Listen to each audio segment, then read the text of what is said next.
right, guys, we are live and welcome to the SEC Unfiltered platform. I'm your host, Dave Shumate, joined by our guy, Cole Thompson. Go give him the follow at Mr. Cole Thompson.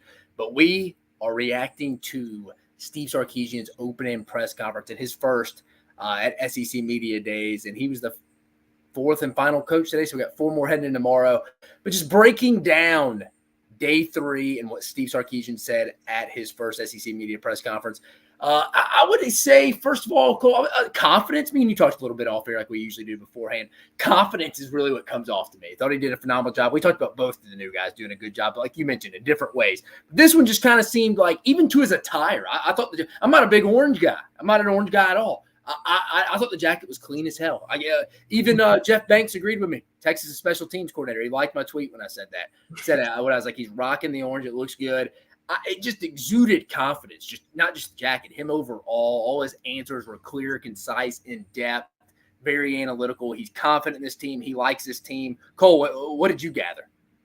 I think for starters is that he understands what is the ambiance of the SEC, and he emulated that immediately. There is a respect factor that must be earned. There is a respect factor that must be given, but they're not going to play second fiddle to anybody. And you watch that throughout the entire press conference, bringing up, we know that last year was last year. We know that last year was a thing that we were able to do against a coach that we have a high amount of respect for. But at the same time, this is this year. With that being said, while we will have to earn the respect of those teams in the SEC and we will have to earn the respect from them to us, we are coming off of winning a Big 12 title. We played against an SEC team. We won by double digits in an SEC stadium. We are not playing second fiddle to anybody. I love the fact that you throw out the quote, "The pride of winning tradition at the University of Texas shall not be entrusted to the weak and timid." And you know what? That is a quote that has needed to be said for years in Austin, well before he arrived after we saw the departure of Mac Brown. Because if Charlie Strong acted that way, if Tom Herman acted that way, what would we be saying about Texas right now as a juggernaut? Would we be thinking about the Big 12 in a completely different spectrum? But the fact that that is something that he has held on to since arriving, I think it helps that he comes from a background underneath Nick Saban of where you don't play second fiddle regardless of what the expectations are, but you build yourself that way. They're ready. I mean, the biggest thing that I took away from this press conference with every answer, with every dialect, with every conversation, Texas is without a doubt ready to make a stand in the SEC. No, and he mentioned, to your point, too, they're ready to make a stand in the SEC, ready to compete for a chance to go to Atlanta. Like he mentioned, a really deep football team, best football team he's been there. And I think most would echo that. I mean, the broadest three guys, Quinn Ewers, Kelvin Banks, Janae Barron. Across the board, he mentioned he thinks they could go seven deep at the receiver. He said, I don't know if we play seven, right? I don't know if that's going to be our rotation, but we could go up to seven deep. Across the board, I mean, I need to ask you, Cole, your thoughts. I haven't heard you say this yet. You high on Quinn Ewers this year, heading into the year? It's not that I'm high on Quinn Ewers. It's that I think Quinn Ewers is the X factor. This team will live and breathe by the way he plays, and there's going to be a lot of question marks surrounding behind him because of everyone's going to be sitting here saying, I mean, like, Lily, let's read it out. Who's going to ask the first Arch Manning question? First question was about Arch Manning. When you hear the way that Sark was talking about in his preamble about Quinn, how he's acted, how he's matured, how he's now taken over this team. But the question is on Arch. So I don't really think that it's a factor of will Quinn be good. There's always this rule that I have whenever it comes to breaking down film for college players. Number one, treat them like they are Saturday players and never look at them as Sunday players until they officially announce they're going to the draft. Because when you start looking at players as only guys who are going to be in the NFL, then you're going to be really disappointed by their on-field play, and that's not what I want to do. There are legends of Saturday. There are quality players on Sunday. It's fine to be that way. If I get quality version of Quinn the same way I saw last year, they're going to be a team that goes far because they do have the weaponry. You know, it's one of those things where it's a quality versus quantity. Last year they had both. I think that this year they have more quantity than quality at wide receiver, but that does not mean that they are short of temperament players. And eventually by the season's end, we may or see one or two guys break out the same way we saw Adonai Mitchell break out. No, I agree. It sounds like Quinn Ewers is taking on more of a professional standpoint in his preparation, getting his body ready. I saw Sark mentioned it today, getting his body right with the nutritionist, but I saw he was like not eating Chick-fil-A anymore. And I know people laugh about that. They'll make GIFs, memes, whatever about it, memes, whatever it is about it. But that is serious. I mean, if you're committed to a whole off season of changing your body, putting the right stuff in your body, treating your body like a temple, that's going to make a big difference. That is going to make a big difference. And especially for a guy, as you know, Cole, he hasn't been healthy, is it? He hadn't made it through an entire season. I mean, history would tell us we see Arch Manning this year at some point. Start a game. History tells me that, but it sounds like Quinn Ewers is taking those next steps to doing everything he can. Obviously, there's freak injuries out there, but everything he can possibly to put his body in the best position to potentially go play anywhere from 12 to 13 to even 17 games. And I like that Sark brought up again, just you can tell you're talking to a really bright person talking about, hey, we're going to play guys early this year because it is going to be a potential. We're hoping we're playing 16 to 17 games this year. Like we're hoping we play 17 games because we're in Atlanta and we make it all the way to the national title and hopefully win it. But you can tell he was like, yeah, we're going to have to – they've talked about that as a staff. And speaking of staff, I want to hear your comment on this. I think this is we don't talk about as a whole. And again, I'm newer to the media. I know it's about to bring up too. Yeah. I'm newer to the media than you are and from other people. But I don't think we talk about it, just like we don't talk about special teams a lot in the offseason because I don't think it gets a lot of clicks. But continuity at the staff position, it's phenomenal. I tweeted that. Jeff Banks retweeted it. Granted, we have a relationship from our I say at this point, are you guys just like drinking buddies? Because we were at A&M. Now, A&M Texas fans don't hold that against them. Did a phenomenal job. Left to go to Alabama once someone left. But my point being, they have Kyle Flood back. They have Kevin Milwee, who's a quarterback analyst, a guy that has a big say, right-hand guy. AJ Milwee. That was there with Sark as well at Alabama. Talking about Pete Kwiatkowski, and then we mentioned Jeff Banks as the special teams coordinator. They have a lot of staff continuity. I mean, they lost Bo Davis. That's really it.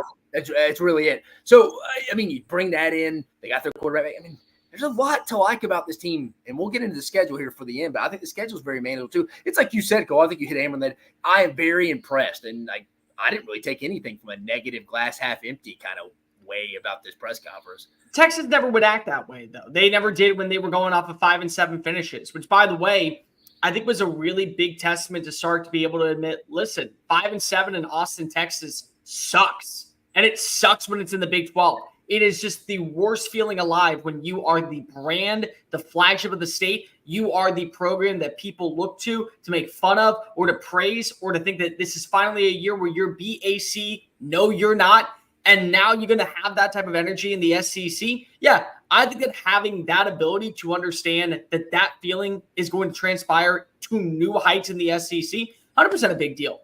But the continuity factor is such a big element. You know, you look at these teams.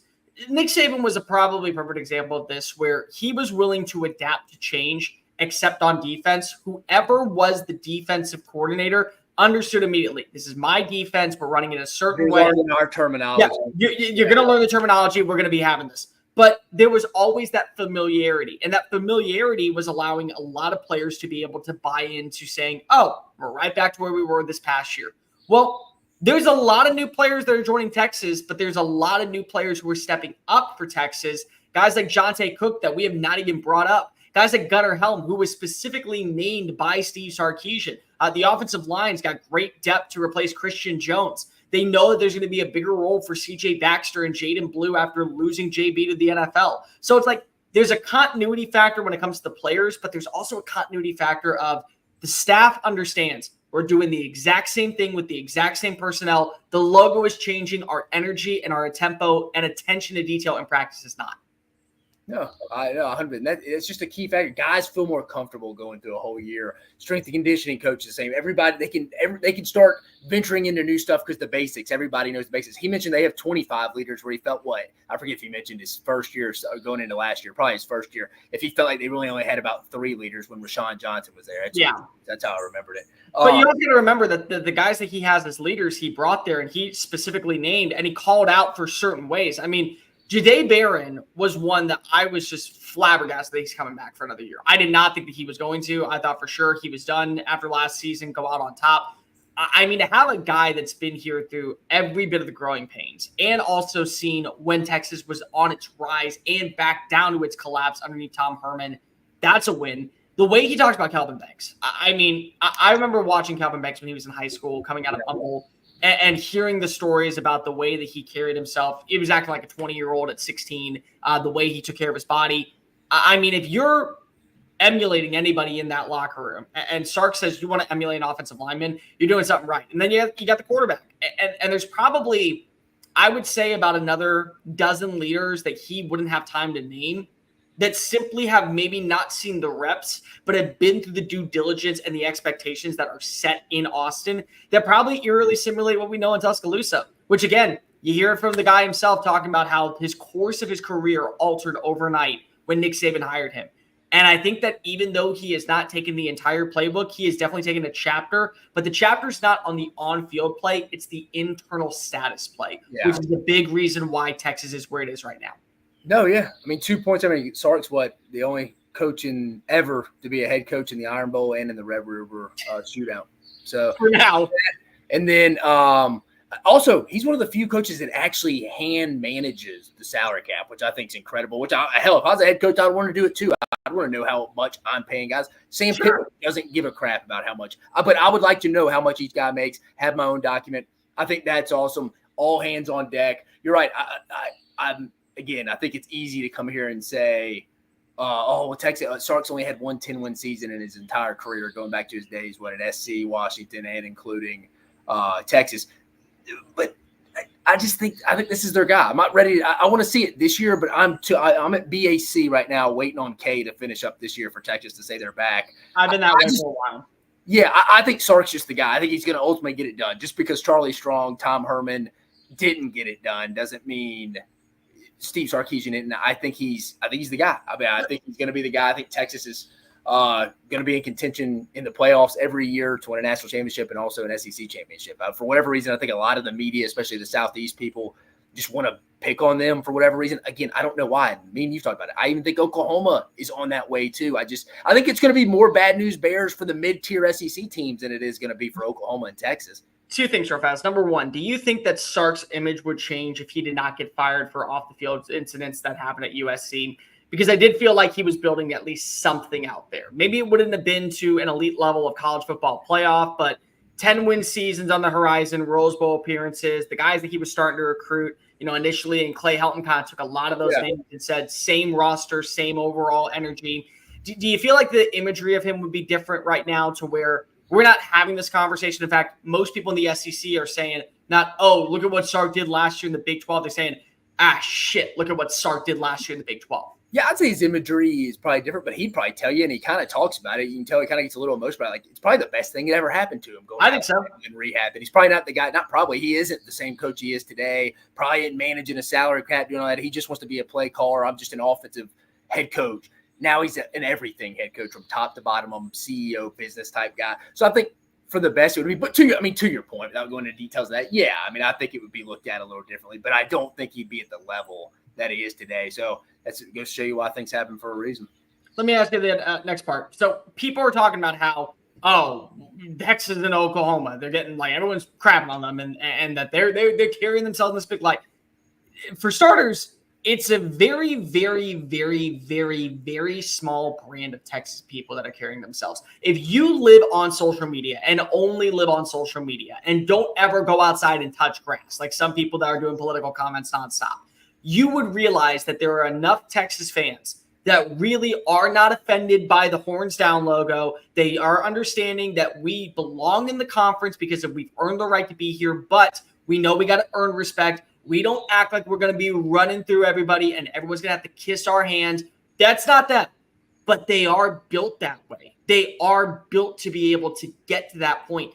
And the fact of the matter is that now with that SEC logo attached to their name, you look at what Texas and Oklahoma were doing in the Big 12, recruiting, transfer portal, NIL purposes, they were already going to be players. I think that the opinion of where the Big 12 is whenever it comes to college football playoff would drastically differ, especially when it comes to representation for every conference, if they stuck around.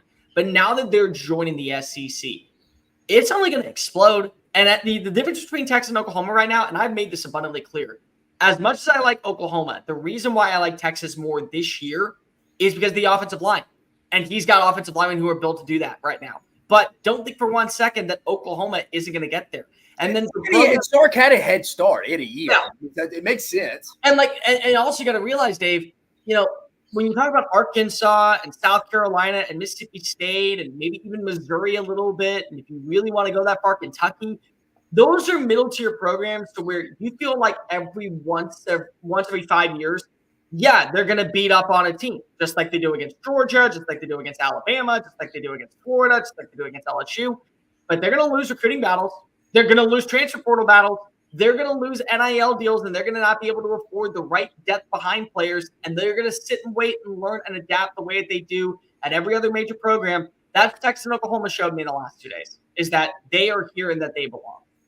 Yeah, no, I mean, I feel good about it. I mean, again, you don't win games at a press conference or at SEC Media Days, but I think you can definitely help yourself. They both, especially Steve Sarkisian, in my opinion, and obviously Brent Venables, I think he was the most impressive guy yesterday. But I think you mentioned it in a good way to open up the segment. In different ways, they did. Both positive. Both things can be true, but in different ways. But specifically today and for this segment, Steve Sarkisian, I mean, I think he won the day today. Not saying that Kalen DeBoer had to go win the day, or Jeff Lebby, or even Billy Napier had to go win the day. I just think Sark's presence up there looked confident, looked clean with that orange jacket. Like I said, I'm not an orange guy.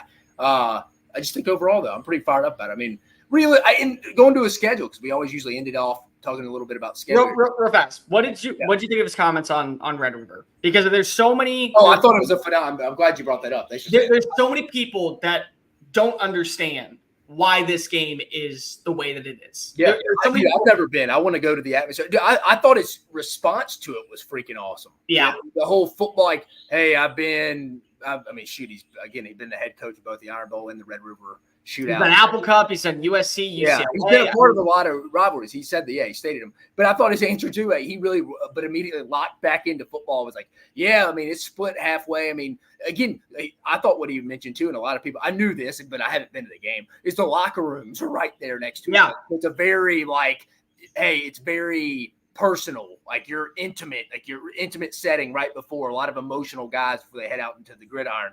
But he mentioned immediately, hey, first half's a home game for you offensively. Second half is a away game, or vice versa. One of the halves is going to be a road game. One's going to be an away game. And we had a bunch of false starts, and I learned that the hard way my first year. I thought that was cool immediately to lock back in and just being like, oh, man. And so, you may get some corny cliche answers from some other people. But I thought you're right. I thought his answer, I'm glad you reminded me of that. That was a phenomenal response there.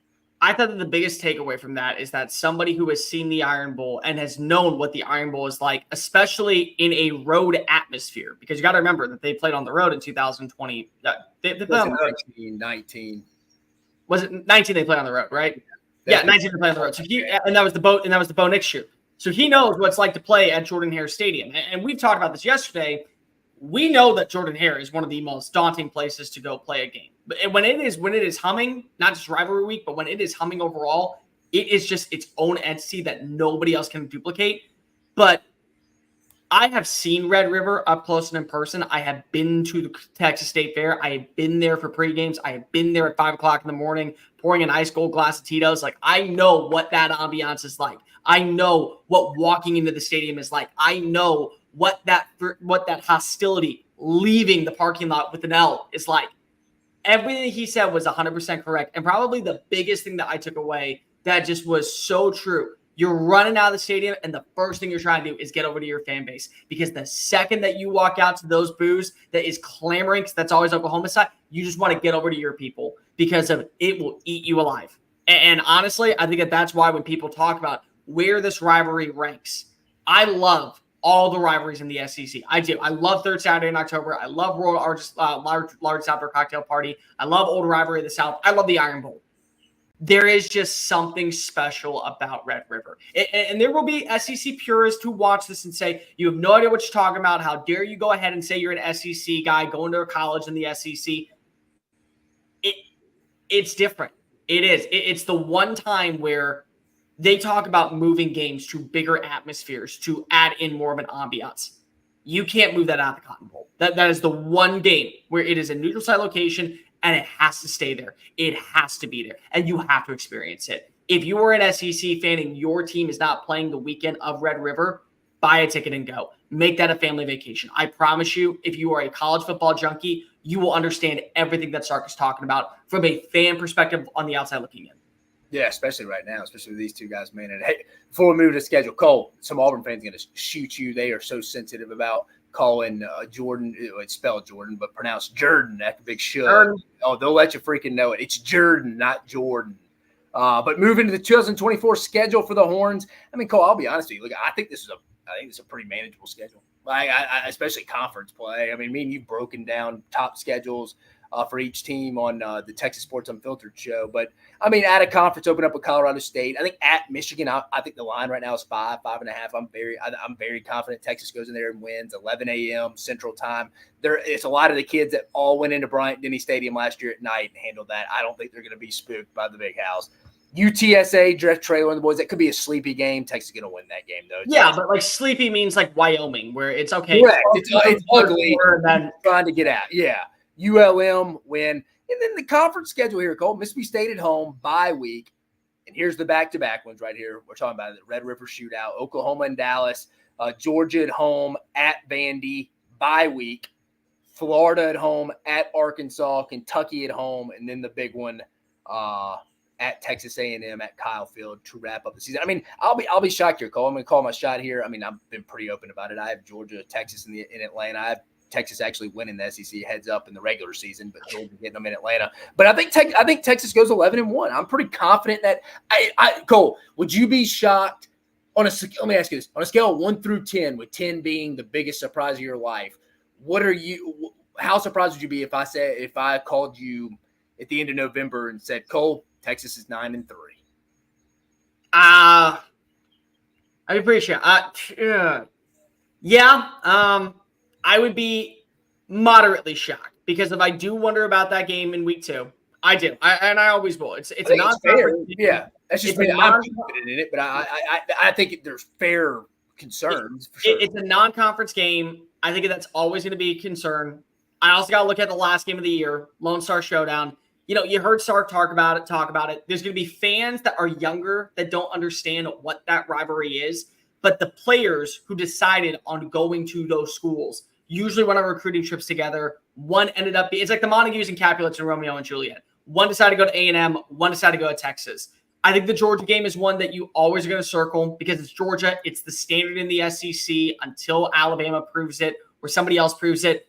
And I can tell you right now, I don't give a care in the world at all what anybody says about Oklahoma. I don't care what anybody says about their schedule, what anybody says about their offensive line. You heard it from the mouth himself. They will wake up and play that game as if it is the final game. You throw records out the window. You throw expectations out the window. You want to know something to hammer home, put a cherry on top of your statement here? That's the one loss I have for Texas. And you know what? To me, that's it. Like honestly, that's the game I'm most worried about. 11-1, they lose. I think Brent Venables is going to be a pain in their side a little bit. I honestly, you know how Gus Malzahn was a pain in the side for Nick Saban. Yeah, I think that might be Gus. I think that might be his Gus Malzahn. Doesn't mean Texas isn't going to be good or win the SEC. I just think you're right. It always seems like a coach always kind of has that game they will win. It's not even that, Dave. It's just like, I don't care what anybody says. You don't understand what this rivalry is. You don't unless you've experienced it or you've seen it up close in person. If there ever was a game where you just throw records out the door and say 3 hours, best man win, this is it. And it doesn't matter. And you've seen it on both sides before. You're right. A true rival, the best team doesn't always win. I tweeted about it there. How many times in the Iron Bowl in my life, in the Alabama-Auburn game, and Nick Saban talked about this when he was still coaching, that the better team didn't really win that. There's not many times I can think of in my life where the better team overall. I mean, I'll have my boss at Alabama still tweet me saying 2013 Alabama was better. You can make that argument all you want, but Auburn went on to win the SEC and play for a national championship and had the same record as Alabama and won the head-to-head. It's tough for me to just straight up say they were better. On paper, they have more NFL guys, sure. But other than that, maybe 19. Again, to your point, the Texas-Oklahoma game is a true throw the records out the book. It has to be, and it always is. The Alabama-Auburn game, the Iron Bowl, there's not been a lot of significant upsets. Okay, timeout. Now, the Alabama Iron Bowl, when that game's played, it hasn't had significance at Bryant-Denny. It has the defense of Jordan Hare. I mean, Auburn hadn't won it, Brian Denny, since 2010 when Cam was there. I was saying when Cam won it. So, yeah, again, I see Sean in the comment section of Sark goes 1-3 against OU. He's on the hot seat. No, he's not. No, not in today's college football when you can go 11-1, win the SEC in year one, get a bye in the first round, go to the national championship, and you still lose to Oklahoma. No, you're not on the hot seat. And that's Dave's way of thinking. I personally think Texas right now goes 10-2. I think there's going to be a matchup to where they aren't going to wake up in time. They are going to be trudging at one point. Maybe it is to Georgia. Maybe it's on the road against Michigan. Maybe it's against Texas A&M. I got them going 10-2. I still have them as a playoff team. I like the direction that Texas is in. I think Texas is confident. If Texas has the offense that I think it can, they're a team I don't want to face in the postseason, regardless of what seed they are. I can promise you that. Saban talked about it. They're for lack of a better term, they're a bitch to prepare for. Yeah, they are. And you gotta show your team so much information, so many clips and cut ups that they're like, oh my God, this is what they do when they go 3-by-1, but they can also do this when they factor in the tight end, they add an extra tackle. They're a total bitch to prepare for, which it takes away from your preparation time. I think people forget about that at times. Cole, I just ask you, Cole, who are your 2 losses? Right now it's back-to-back weeks, Oklahoma and Georgia. Right now, those would be my 2 losses right now. I just feel like that Georgia is going to be a little bit more prepared. I think the emotion of that game in Dallas is going to take out a little bit early on, to where it's going to be hard to recuperate. Here's what I will say though: do not be shocked. Like the way that we talk about wild card teams. So we're going to do this probably on a one-off later on. My wild card team this year is South Carolina. I could see them ending up going 9-3. I could see them going 4-8. I could see any one of those things happen. So South Carolina is that team for you that has the biggest gap in ceiling. But the thing is that wild card for me in the winners bracket is Texas. Because you can tell me right now that they're going to be 12-0. I will not be shocked in the single slightest. They are that well built. And when you have Nick Saban talking about this team being as prepared as possible for the start of this season, when you have Nick Saban talking about where this roster has resided, adding in the players via the portal and on the recruiting trail to be right on the same token as Texas, around the same token as every other SEC team, it's not going to shock me. I don't think it's going to happen, but is it going to shock me? Absolutely not. Not even a little bit. Cole, before we get out of here, if you had to say a sleepy game for them, take away out Michigan, Oklahoma, and Georgia, sleepy game for them, what would you say is one? I'm going to give mine. I'm going to give Kentucky the week before the A&M game at home. Maybe you could maybe factor in Arkansas, but I'm just going to go. I feel like that game for both A&M and Texas A&M plays at Auburn, I believe, the week before they play Texas. And obviously Texas plays Kentucky. I could see ugly performances by both A&M and Texas the week before that because it's going to be so hyped up. But if I had to go sleeper, and I want to hear yours, I'm going to go Kentucky that week before at home. I'll go a little bit different. I think Arkansas. I think on the road playing in that game. That was my other. If I didn't say Kentucky, I'd have said that. I think Arkansas probably. There's just something about – and you heard him even bring up, we're renewing a rivalry. And I thought it was really important that people who don't understand about what the Southwest was and where the Big 8 was and where these 2 conferences were and where you had the Southwest at one point, where this team, where you had all the Texas schools in Arkansas. This was a very big game back in the day for Texas. Arkansas hates Texas. And Arkansas hates Texas. You know the way that some people say, like, oh, Texas fans pity A&M. No, they really pity Arkansas fans. Yeah. They really pity Arkansas. So I think that that's also a game where at this point we may know the status moving forward of Sam Pittman. Is he back? Is this going to be the one to where he says, if I win this game, thank God I go out on top? So I think that that's a game to where they might be a little bit sleepy. Yeah, I will say Arkansas.